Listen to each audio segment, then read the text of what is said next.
Hallo, willkommen beim 1000 Becker Report. Heute mit dem Thema 1800 $ Gold und Goldaktien steigen weiter.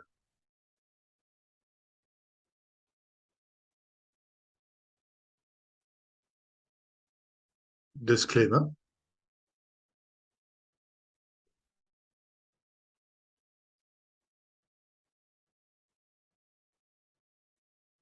Gold 1800 $ und Goldaktien steigen weiter. Heute hatte Gold 1800 $ erreicht und Junior-Goldaktien setzten ihren Weg nach oben fort.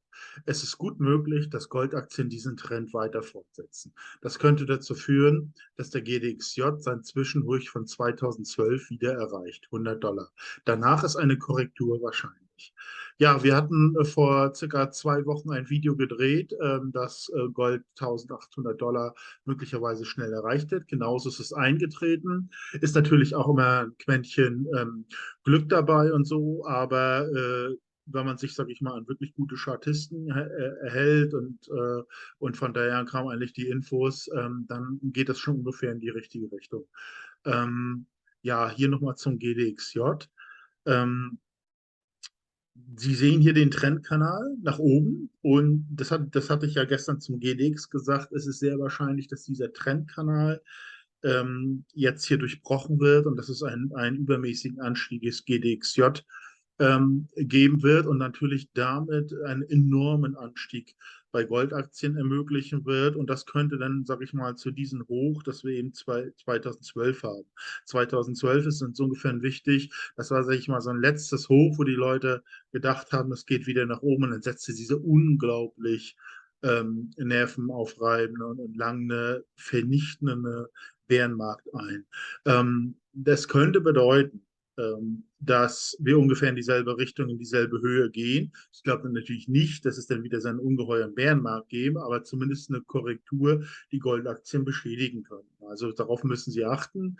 Wenn der GDXJ Richtung 100 geht, sind wir auf alle Fälle im überteuerten Bereich. Wichtig ist auch zu sehen, wann bricht dieser GDXJ aus diesem Trendkanal nach auf. Das wird Ihnen dann anfänglich eine enorme Energie geben, ihn vermutlich Richtung 80, 90 oder 100 schleudern, aber dann ist er definitiv möglicherweise fällig für eine Korrektur, die dann vielleicht zusammen mit einem allgemeinen Einbruch am Aktienmarkt zusammenfallen kann. Das Ganze dürfte ungefähr, ja, ist schwer zu sagen, vielleicht 6, 9 Monate dauern, bis wir da sind. Es dürfte ziemlich energiereich sein, dürfte im Grunde genommen Spiegelverkehr ähnlich sein, hier wie dieser Absturz von 2012 Richtung 2013, 2014. Das ist im Grunde genommen auch dieser Einbruch ist eigentlich ein halbes Jahr, ein bisschen mehr. Genau sowas, das gibt es jetzt möglicherweise, so wie es aussieht, spiegelverkehrt nach oben. Ja gut, kann man auch Kaffeesatzleserei bezeichnen, so sehen es die Statisten. Nicht nur ich finde jedenfalls die Gedanken interessant und es ist auch sehr plausibel, dass es jetzt mit Gold und Goldaktien weiter nach oben geht. Irgendwann wird die 2000er Marke erreicht, dann geht es auch Richtung 2200, vielleicht Ende des Jahres und dann vielleicht Anfang nächsten Jahres noch ein bisschen drüber hinaus. Das ist nicht viel für Gold, das sind 20, 25%. Ja, für Silber vielleicht ein bisschen mehr, vielleicht sind 40, 50, 100 eine Verdopplung erst einmal, wird aber keinen vom Hocker reißen. Aber die Goldaktienentwicklung, ja, weil es eben so tief ist, könnte diese extreme Unterbewertung, die absolut nicht normal ist, mit einmal aufgelöst werden. Und das führt dann dazu, dass schon nur bei dieser Auflösung dieser Unterbewertung diese Goldaktien nur 5- bis 10-fache steigen. Einfach so. Und dann beginnt erst der Bullenmarkt. Das macht das eben diesen Sektor so interessant. Das sind im Grunde genommen Goldaktien sind sowas wie super Optionen, ohne die Nachteile der Option wie dieser rasante Verfall etc. Nicht zu haben. Und das ist möglicherweise gerade in dieser Phase genau das richtige Investment. Ja, hier Silber-Projektgenerator aus Mexiko. Der hat moderates bis hohes Risiko. Der hat im Wesentlichen 5 Projekte. Einmal das Columbia Silber-Projekt, das unerforschtes hochgradiges Adersystem und eine ehemalige produzierende Silbermine ist auch drauf, Gehalte von 600 bis 900 Gramm pro Tonne. Und es gibt auch historische Proben, wo 1900 Gramm pro Tonne Silber gemessen wurden, über 4 Meter, sehr hochgradig, sehr lukrativ. Dann das Kupferlitho-Silber-Gold-Projekt, klassisches epithermales Adersystem mit geringer Sulfidierung, das im Bundesstoff Sinaloa zahlreiche kleine alte Abbaugebiete aufweisen. Ähm, Highlights der Oberflächenprobenahme 7,2 Gramm pro Tonne und auch ein Monster Silbergrad von 3770 Gramm pro Tonne. Ähm, Ich habe auf der nächsten Seite kommen dann nochmal die Ressourcen zu den anderen Projekten. Ich habe das trotzdem schon mal hier auf dieser Seite schon mal zusammengetan. Also wir haben 61 Millionen Marktkapitalisierung.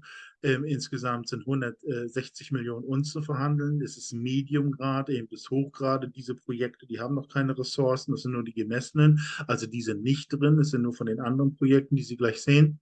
Das Land ist Mexiko, kriegt also es ist ja nicht 1A, es ist eben Medium-Rechtsgebiet, deswegen die 0,75.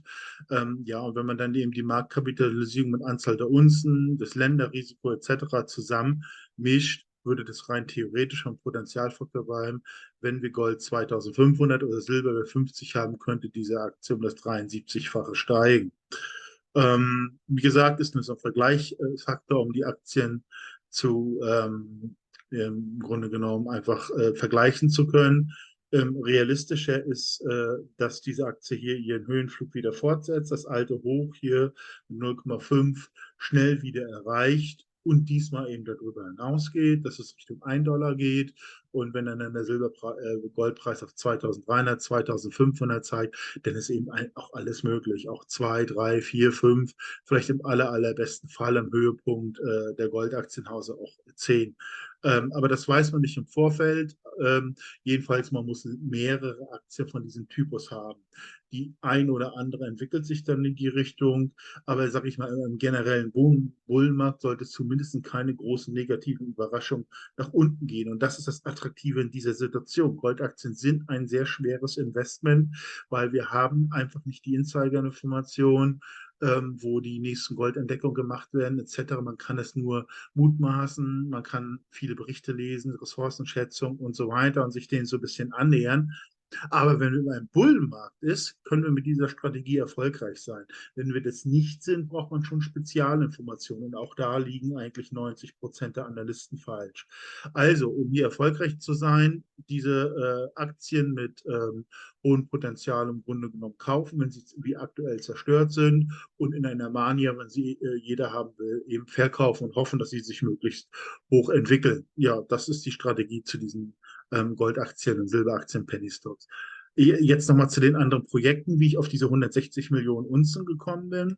Das ist zum einen das La Cigarra-Projekt mit über 18.000 Hektar, ist 26 Kilometer von der historischen Silberminenstadt Paran entfernt.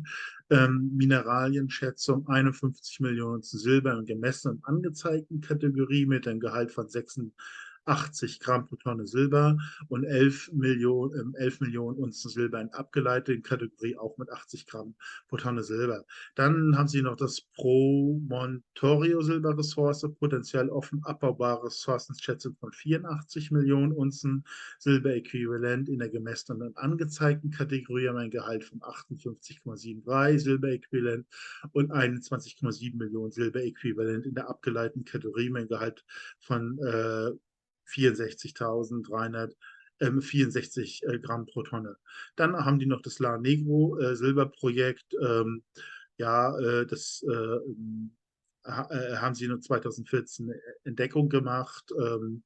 Und sie glauben, dass dieses ähnlich ist mit dem Promontorio Mirena Belt und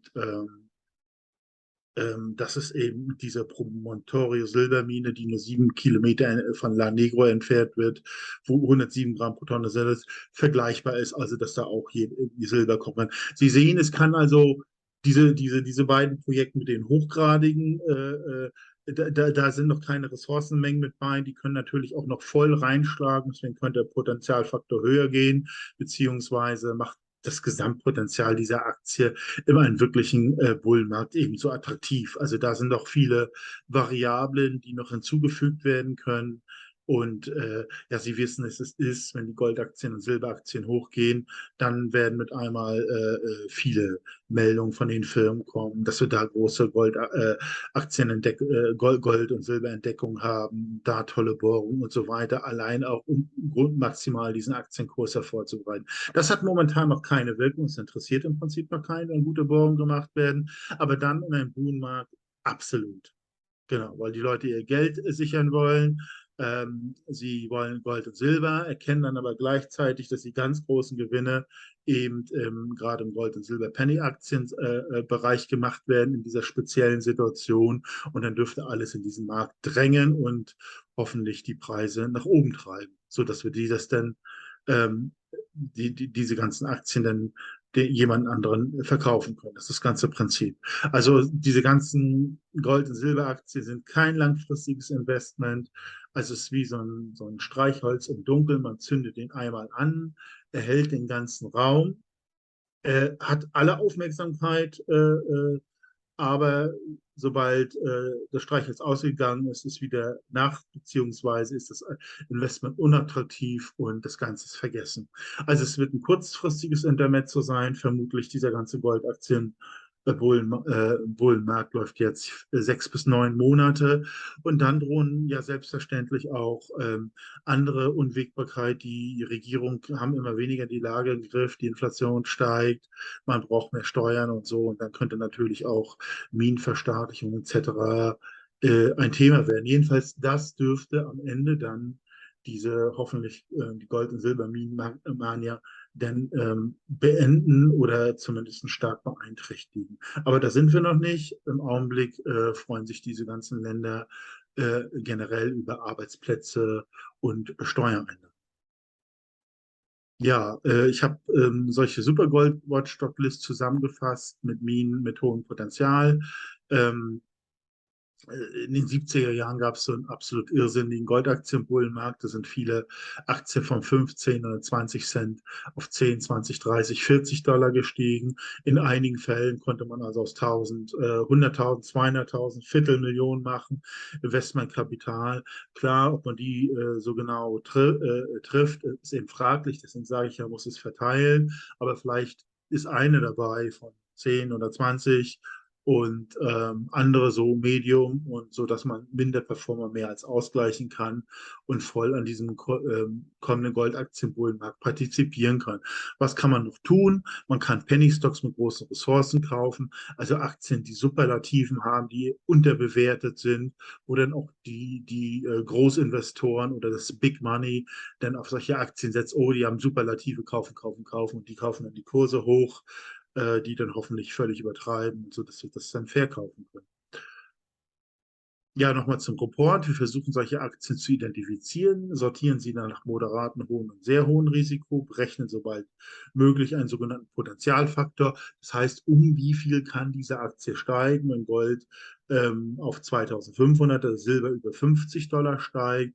Wir haben eine Exit-Strategie dabei. Was kann man investieren, wenn dieser Gold- und Goldaktienboom vorbei ist? Ja, Einlagen von Gold und Silber bei der Einkaufsgemeinschaft, interessantes Unternehmen für die Abwicklung. Die kamen auch in Krisenzeiten immer in Gold und Silber, eine Überweisung und schon ist ihr Geld dem Zollfreilager in der Schweiz zugeordnet, genauso leichtes Verkaufen. Wie gesagt, man kam in jeder Situation an Gold und Silber. Bevor Sie überhaupt Gold kaufen, erstmal Preisvergleichsportale wie Gold.de anschauen. Ansonsten nützliche Informationen. Da habe ich aufgeführt, mit welchem Broker kann man in der EU arbeiten, welchen Broker in der Schweiz. Allgemeine Charts, GDX, GDXJ, Uran-Chart, sowas, was man auch nicht alltäglich sieht. Weitere wichtige Kontaktdaten beziehungsweise Webseiten von anderen Analysten in dem Zusammenhang. Das Diskussionsforum COCA ist vielleicht ganz interessant, wo es ganze Diskussionscommunities für den englischsprachigen Raum hauptsächlich gibt, wo die Aktien diskutiert werden. Wenn Sie generell Fragen zum Report haben oder Zustellungsprobleme, einfach mich kontaktieren unter der angegebenen Rufnummer. Ich rufe Sie dann spätestens abends zurück. Ja, ich bedanke mich nochmal ganz herzlich für Ihre Aufmerksamkeit. Würde Sie bitten, meinen Kanal zu abonnieren, wenn Sie das noch nicht haben und Ihnen der Inhalt soweit zugesagt haben, damit wir auch wachsen können und auch andere Leute meiner Meinung nach von dieser Jahrhundertchance informiert werden. Je mehr das sehen, desto früher steigen auch die Kurse. Es kann wirklich eine verrückte Phase werden und immer mehr werden möglicherweise diese Megachance begreifen. Und, äh, und das führt eben dazu, dass eben auch viele Kleinanleger an diesen Aktien sind und nicht nur die Hochfinanz die Megagewinne einfährt, sondern auch eben, wenn möglich, so viele Leute wie möglich, um dann am Ende Geld in der Krise zu haben. Das waren ja sicherlich keine nicht ganz leichten Zeiten. Man hat Vorteile, ist von Stein Gold, man hat mehr Gold und Silber. Also man hat mehr finanzielle Mittel zur Verfügung, einfach Bargeld, man braucht kein Gold und Silber verkaufen, man hat Bargeld, das ist ein Vorteil. Der andere Vorteil ist, man kann eben noch mehr Gold und Silber verkaufen, also man maximiert es. Also zwei wesentliche Vorteile möglicherweise in dieser Phase. Ja, also nochmal alles Gute und bis zum nächsten Mal.